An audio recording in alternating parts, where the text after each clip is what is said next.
આજે તો પપ્પાને મેં ગુસ્સે જ કરી દીધા હતા. તો જય માતાજી, મારું નામ છે મયંક અને તમે જોઈ રહ્યા છો મયંક વ્લોગ્સ. 30 બ્લોગ ચેલેન્જનો આજે તો આપણો ડે 9. સવારે વહેલા ઉઠીને પાણી ગરમ કરવા મૂકીને આપણે બેસી ગયા હતા ચા પીવા માટે.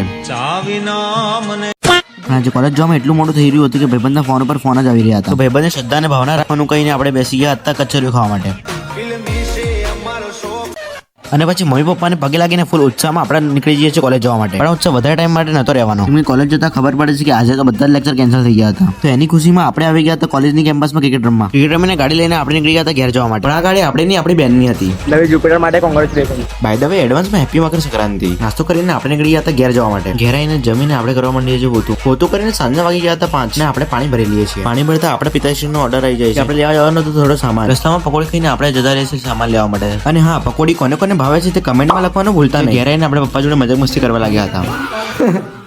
અને મજાક મસ્તી કરીને હું પપ્પા નીકળી ગયા હતા થોડો ઘરનો સામાન લેવા માટે. તો આજનો જો બ્લોગ તમને ગમ્યો હોય તો લાઈક, શેર અને ફોલો કરવાનું ના ભૂલતા. તમને મળીએ નેક્સ્ટ બ્લોગમાં. Thank you so much for watching. By.